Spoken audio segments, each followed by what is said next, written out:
इस वीडियो में हम लोग रिग्रेशन के बारे में बात करेंगे। इसके पहले वाले वीडियो में हमने अनोवा के बारे में बात किया था, अनोवा सिंगल फैक्टर के बारे में बात किया था। जैसा अब आप सभी लोग जानते हैं कि रिग्रेशन में दो वेरिएबल होते हैं, जिसमें y डिपेंडेंट और x इंडिपेंडेंट वेरिएबल होता है।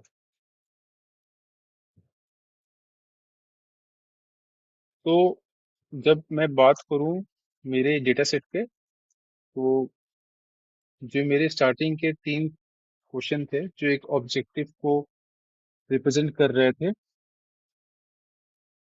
यूपीआई यूजिबिलिटी को। और मेरा जो दूसरा ऑब्जेक्टिव था, जो नेक्स्ट मेरे चार क्वेश्चन थे जो एक्सप्लेन कर रहे थे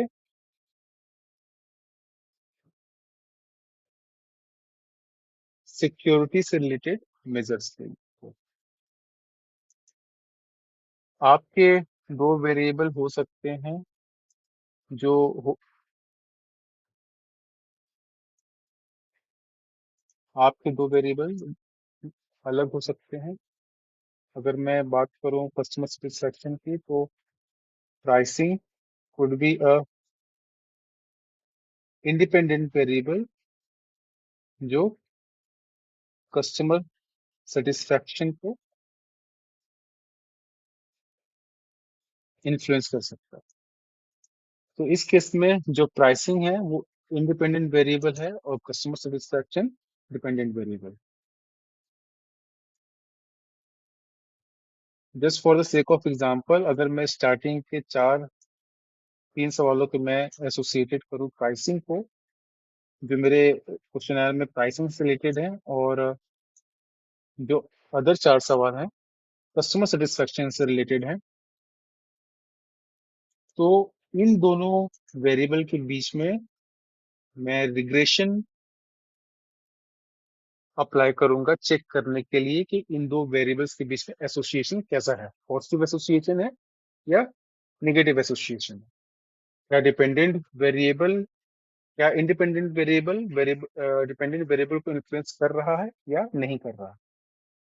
सो फॉर दैट पर्पस, जैसे हम लोग अभी तक मीन वैल्यू या एवरेज वैल्यू कैलकुलेट करते आ रहे थे, अब हमको उन वेरिएबल्स के बीच में एवरेज वैल्यू कैलकुलेट करना है जिनके बीच में हमको रिलेशनशिप स्टैब्लिश करना है, आइडेंटिफाई करना है। तो लेट सपोज मैं अगर इन सवाल जो तीन सवाल है इनको मैं ये कहूँ कि ये मेरे प्राइसिंग के सवाल हैं जिनका एवरेज मैंने कैलकुलेट किया है, और ये जो नेक्स्ट चार सवाल है ये मेरे कस्टमर सेटिस्फेक्शन के सवाल हैं जिनका मैं एवरेज अभी कैलकुलेट कर रहा हूँ।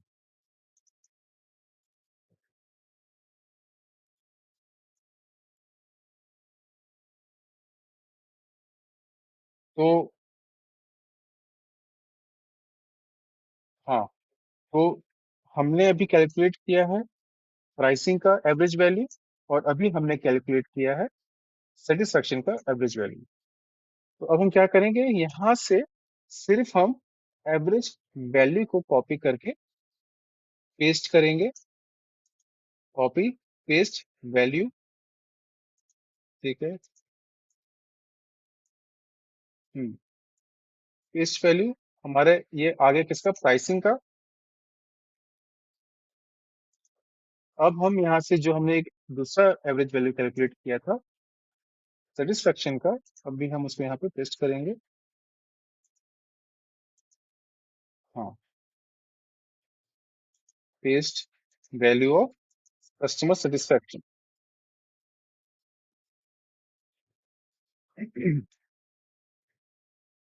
हमारा प्राइसिंग हो गया एक्स इंडिपेंडेंट वेरिएबल, और कस्टमर सेटिस्फेक्शन हो गया वाई डिपेंडेंट वेरिएबल। ये आए कहाँ से, ये हमारे क्वेश्चनर में से आए। ये क्वेश्चनर में मेरे जो शुरुआत के तीन सवाल थे वो मेरे इंडिपेंडेंट वेरिएबल प्राइसिंग को रिप्रेजेंट कर रहे थे, और जो अगला चार सवाल था वो मेरे एक वेरिएबल कस्टमर सेटिस्फेक्शन को रिप्रेजेंट कर रहा था। तो इनका मैंने एवरेज वैल्यू कैलकुलेट कर लिया और इन एवरेज वैल्यू को मैंने कॉपी करके यहाँ पे पेस्ट वैल्यू किया। तो अब हमारे पास दो वेरिएबल हैं, X pricing, Y customer satisfaction, जो हमारे डिपेंडेंट वेरिएबल। अब इनके बीच में मुझे रिग्रेशन अप्लाई करना है to check the relationship among the और बिटवीन दीज टू वेरिएबल। अब वो कैसे होगा आइए देखते हैं। डेटा में जाएंगे, डेटा एनालिसिस में जाएंगे, यहाँ पे हमारा रिग्रेशन ऑप्शन है, रिग्रेशन पे क्लिक करके ओके करें। हमारा वाई है, वाई मैंने डिपेंडेंट को किसको बनाया है, कस्टमर सेटिस्फेक्शन को। तो वाई हम लेंगे कस्टमर सेटिस्फेक्शन। अब एक्स जिसको मैंने बोला है इंडिपेंडेंट प्राइसिंग को।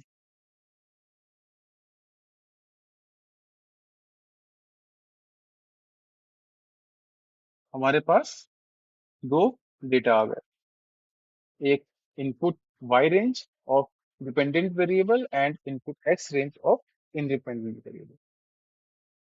इसके अलावा हमको टिक किस पे करना है, लेबल्स पे, क्योंकि दोनों वेरिएबल का जो पहला सेल है उसमें लेबल दिया गया है। इसके बाद हमको रेजिडुअल की जरूरत पड़ेगी, रेजिडुअल की जरूरत क्यों पड़ेगी हम आगे बात कर लेंगे।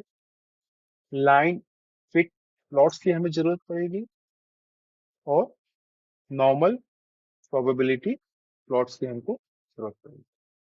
तो हमने क्लिक किया है लेबल्स पे, रेजिडुअल्स पे, लाइन फिट प्लॉट पे और नॉर्मल प्रोबेबिलिटी प्लॉट्स पे।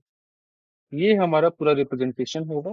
अब हम क्या करेंगे, क्लिक करेंगे किस पे, ओके। प्रोसेस करके जैसे हम ओके करेंगे हमारा डेटा हमारे पास आ जाएगा। एक हमारा समरी है, समरी आउटपुट है जिसमें रिग्रेशन स्टैटिस्टिक्स दिया गया है, जिसमें वैल्यूज दिए गए हैं, multiple R, R square, standard error observation, फिर अनोवा की एंट्री दी गई है, इसमें significance value is less than 0.05। इसको देखने के लिए फॉर्मेट सेल नंबर डेसिमल्स को बढ़ा दीजिए अप टू 5, ये आपको दिख जाएंगे। एफ कैलकुलेटेड वैल्यू और यहाँ पे फर्दर आपकी पी वैल्यूज हैं, यहाँ पे भी आप इसको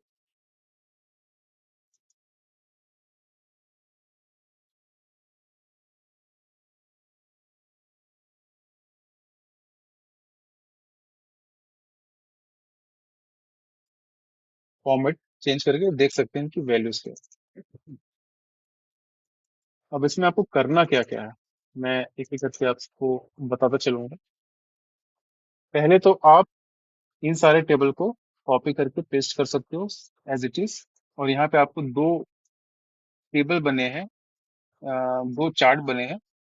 एक तो प्राइसिंग लाइन फिट प्लॉट है जो आपका डिपेंडेंट वेरिएबल और इंडिपेंडेंट वेरिएबल के बीच में एक रिलेशन लाइन शो कर रहा है। आप जैसे इसको इनलार्ज करके दिखाओगे वो रिप्रेजेंट करेगा, जिसमें दिया गया है customer satisfaction, actual customer satisfaction और प्रेडिक्टेड कस्टमर सेटिस्फेक्शन। क्योंकि जैसा आप सभी जानते हैं कि रिग्रेशन यूज होता है एक फोरकास्ट के लिए, प्रिडिक्टिंग वैल्यू आइडेंटिफाई करने के लिए। इसके बाद ये हमारा नॉर्मल प्रोबेबिलिटी प्लॉट है जिसमें ये बताया गया है कि कस्टमर सेटिस्फेक्शन की वैल्यू जो है वो किस परसेंटाइल पे आपके लाई कर रहा है।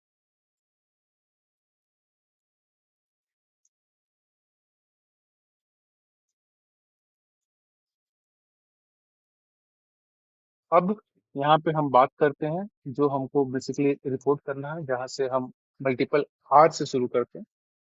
तो बेसिकली हमको मल्टीपल आर हमारा क्या शो करता है, ये शो करता है relationship strength between dependent and independent variable. इसको मैं लिख के चलता हूँ।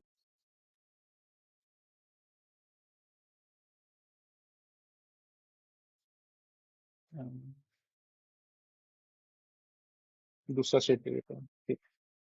यहाँ पे मल्टीपल आर आपका शो कर रहा है relationship strength between variables that lies between -1 to +1, जो इसकी वैल्यू लाई होती है ये -1 से +1 की वैल्यू लाई करती है।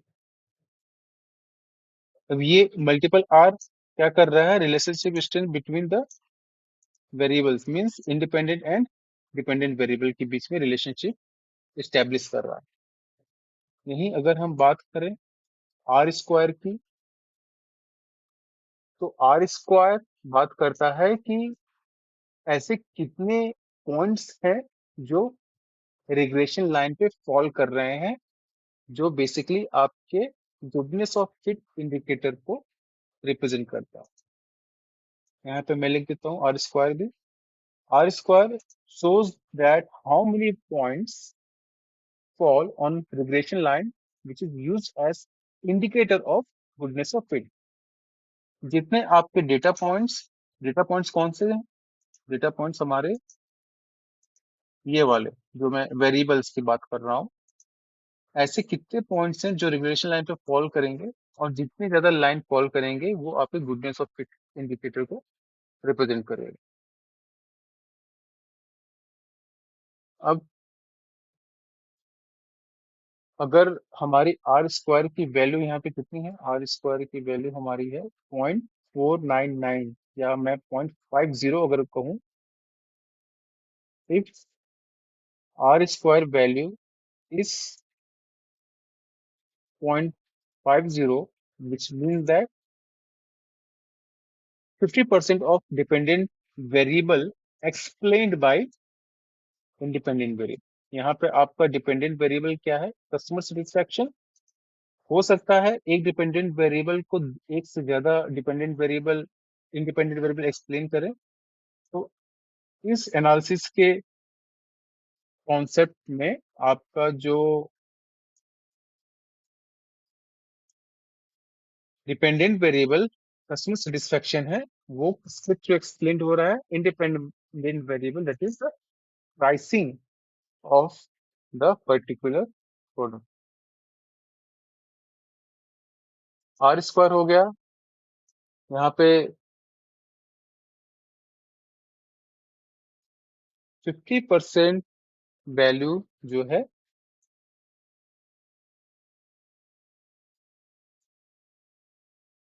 50% of the values fit the regression line of the model। Higher R square, higher R square value leads to good fit। अब यहाँ पे एडजस्टेड आर स्क्वायर के बारे में बात करें, तो एडजस्टेड आर स्क्वायर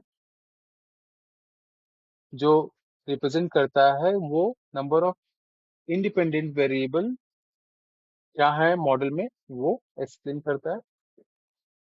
यहाँ पे आपका adjusted are square, it is the R square adjusted for the number of independent variables in the model। वहीं अगर स्टैंडर्ड एरर के बारे में हम बात करें, जहाँ पे ये स्टैंडर्ड एरर है, ये आपको क्या रिप्रेजेंट करेगा, standard error is a goodness of fit indicator. The smaller the values, जितना स्टैंडर्ड एरर की वैल्यू कम होगी, आपका रिग्रेशन लाइन उतना ही प्रिसाइज होगा, आपकी रिग्रेशन की एनालिसिस उतनी ही अच्छी होगी। तो यहाँ पे आपका वैल्यू जो है,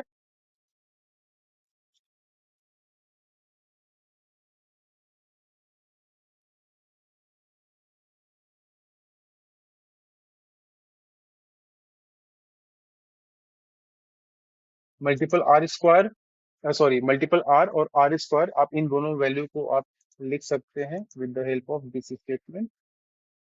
यहाँ पे आप मल्टीपल आर ये रिप्रेजेंट करेगा कि आपका जो वेरिएबल के बीच में स्ट्रेंथ है वो 70% एक्सप्लेन कर रहा है। मींस जो आपका डिपेंडेंट वेरिएबल है, डिपेंडेंट वेरिएबल मींस जो हमारी प्राइसिंग थी वो 70% इन्फ्लुएंस कर रही है कस्टमर सेटिस्फेक्शन।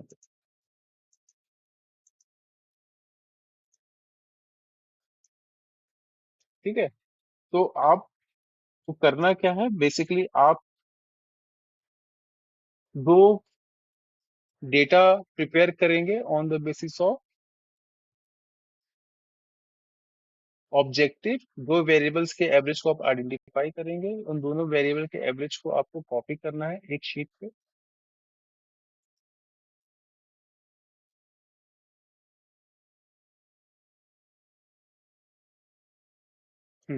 कॉपी करना है एक शीट पे। ये दो आपके वेरिएबल हो गए, एक डिपेंडेंट हो गया, एक इंडिपेंडेंट हो गया। इन दोनों डेटा के बीच में आपको रिग्रेशन लाइन लगानी है। रिग्रेशन कैसे लगाएंगे, हम जाएंगे यहाँ पे डेटा में, डेटा एनालिसिस में, रिग्रेशन ऑप्शन चूज करेंगे और अपने जो वैल्यू है उनको सेलेक्ट करेंगे। वैल्यू सेलेक्ट करके जैसे ही हम ओके करेंगे हमारे पास ये टेबल ओपन हो जाएगा।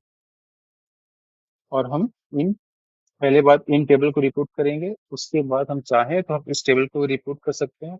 इसमें हम ये रिपोर्ट करेंगे कि जो हमारा एफ कैलकुलेटेड वैल्यू है वो क्रिटिकल वैल्यू से ज्यादा है, और साथ ही P value is also less than 0.05। तो यहाँ पे सिग्निफिकेंट डिफरेंस है, या हाँ सिग्निफिकेंट डिफरेंस है among the variables, that is pricing and customer satisfaction। But initial stage पे आपको इतना करने की जरूरत नहीं है, बस सिर्फ आप इसको एक्सप्लेन कर दीजिए, दैट मोर सफिशिएंट, जिसका मैंने एक्सप्लेनेशन यहाँ पे आपको दिया है।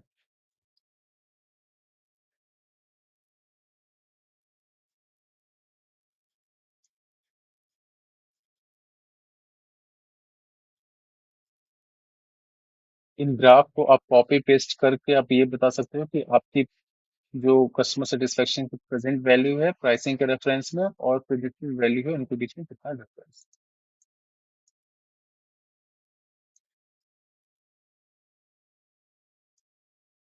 That is line fit plot.